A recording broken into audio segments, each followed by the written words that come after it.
But this is a good segue to Andre Iguodala's story that you also mentored him through this process. And I'm wondering, what was his situation before you met him and afterwards? Like how far apart was his routine to where it needed to be? Like this was there a big difference? Was there a small step that he had to take? Where was he before and after? Oh, it was huge. It was massive. It was like this. A crater.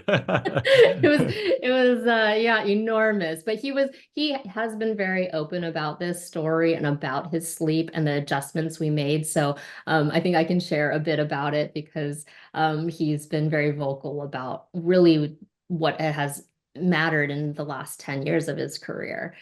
He's the one that asked for help with his sleep. He was 28 years old, came to the Warriors. This is back in 2014. So now, yes, a decade ago.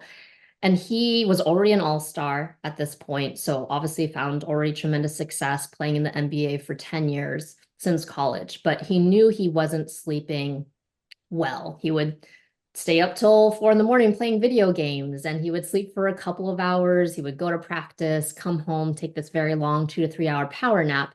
And it wasn't that he wasn't performing well, he was, but he said, I want to have as long of a career as possible. I'm 28, the average age of retirement in the NBA. So I'm sure he had foresight that his end would be approaching at some time in the foreseeable future. So what could he do to extend that career? And he asked for help. We got connected, and I started to help him recraft how he approached his sleep. So that meant not just the hour before bedtime, but it was also thinking more strategically of even his daytime habits so that they would set himself up for better sleep at night.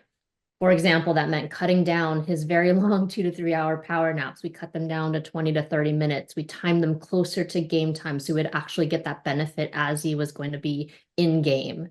We looked at his nutrition. We evaluated his sleep environment. So it was now dark and quiet, cool. We dropped it down to 67 degrees. 60 to 67 is what has been shown to be better for sleep. We really try to be strategic of the process that he would do every day to prepare to sleep, which meant number one, processing his thoughts in his racing mind outside of bed with breathing and with stretching before he even actually then did reading as that relaxing wind down. We made sure that that was set up for every day. So he actually was more intentional and proactive with his sleep than just jumping into bed and reacting to whenever, the end of the day came. He specifically would put away technology. So this is now 10 years ago, there was something called airplane mode where you wouldn't get calls or messages during the nighttime. And so he made sure that was on and or just didn't even have technology in his room to be tempted by it. And I could go on, but as What we, what's the as breathing we, method? Because there's so many breathing methods, box breathing, or what was there some particular breathing method he used to calm down? I'm not sure. Hmm. Yeah, That's it's I actually don't recall if you use a specific breathing technique. I will say that I do recommend certain breathing techniques that activate your parasympathetic yeah. system and then will help dampen down your sympathetic system because a lot of athletes who play late night games get really sympathetically driven, right? That fight and flight response is just overactive because you've been playing and now it's hard to amp down post game. So I do really encourage breathing exercises so your parasympathetic system gets triggered before you actually then do something that's more relaxing.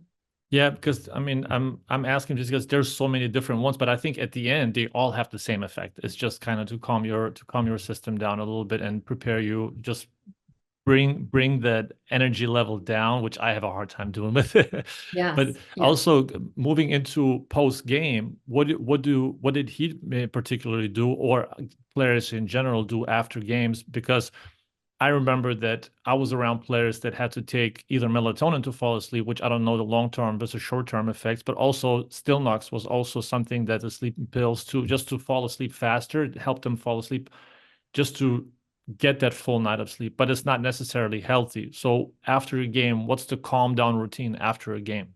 Yeah, no, that's a great question. I think, as I mentioned, making sure that he had that foundation of processing his thoughts and the racing mind that so many athletes are thinking through what happened in the game, thinking through what they need to do the following day to prepare. Many of them do that when they're in bed, and then it becomes this vicious cycle of being awake for hours and not thinking that they can fall asleep. So being more strategic of giving him time before he gets into bed. So specifically, you want to do this either outside of bed or in another room.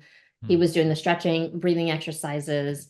As I mentioned, we made sure that whether he was at home or traveling, he was trying to optimize the sleep environment so that it would actually be conducive to sleeping, and bringing some sleep tools that can be helpful when it's less than ideal. I do recommend like building a travel sleep kit that has things like an eye mask, earplugs, a travel white noise machine, curtain clips so you actually can keep the curtains closed. I know you're smiling because you've seen this happen because the curtains won't stay closed and it's not dark in the room. Having a journal so you have a way to throw down information or thoughts that are swarming in your head. Leaving it on your bedstand so that you're not grabbing your phone in the middle of the night.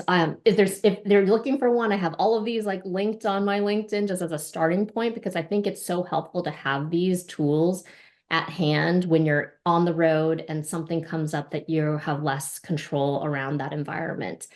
So those were things that we made sure he did, as well as then giving himself the window to try to get he would always get 7.5 hours. Sometimes when he was injured, he would increase that duration. And then also making sure that he was trying to time his sleep appropriately as well. So obviously much earlier than the 4 a.m. bedtime that I think sometimes he often did in seasons prior. And the really cool thing is that as we started to make these adjustments, a third party quantified those results over the season and showed that as he went from under 7 to 7, 7.5, 8 hours, his points per minute went up 29%. His free throws went up 9%, which is exactly the same 9% I showed in the Stanford men's basketball study. His 3-point percentage went up twofold, turnovers went down 37%, fouls went down 45%. And he's been very vocal about how this really impacted, not just that season, but subsequent seasons. And in a neat way, that following year, the Warriors went to the championships for the first time. He came home with the finals MVP, and since then has had 3 more championships and ultimately 10 more years of a career. So yes, he just retired, but it's really neat to see now in hindsight what that career looked like with now a little bit healthier foundation of sleep. Yeah, that's so cool. Like you think about it, there's athletes are hard to convince sometimes. Like they have to really be either desperate, or they have to feel like a little bit of, oh, there's something there more. And usually it's with older players. The younger players are so stuck in the beginning that they already know and they want to do it a certain way. What was the first aha moment? Because we just talked about the low-hanging fruit that, like you said, from the travel kit that you bring with you, you just do the little things at first, and then you kind of feel a little bit of improvement here, a little bit more energy, a little bit more endurance, better mood. What was the first aha moment for him, or maybe in general for athletes where they feel like, wow, I feel different? I don't want to speak for him, but if I Right. recall, I do think it was even a short wind down routine. So I think I challenged him initially 5 or 10 minutes of a relaxing routine that will help prepare you every day. So reading, I think, is what we had started with. And I think just that simple change and realizing then it was easier to fall asleep and then during the night get probably from a duration standpoint with that extended as well. And then really it was that the connection of making, connecting those dots from those changes and how he felt in the daytime and ultimately on the court was, I think that was at least the initial aha that there is something to this. It doesn't take a lot and I don't have to change my whole day. But if I'm willing to give 5, 10 minutes before sleep to be better set up for better rest and recovery at nighttime, it actually might be a smart trade-off so that I'm actually going to be better the following day. And so I will say that's actually one of the ways I really challenge everyone to think about sleep slightly differently is that sleep's not the end of today, it's the beginning of tomorrow. And that's something that with competitors, with high level athletes, you have to challenge them. And that's the thing that gets to them. You challenge them on a particular thing, small wind down routine. They do it, they stick with it, they see a result, and then they feel like there's something more to it, and then they keep going. And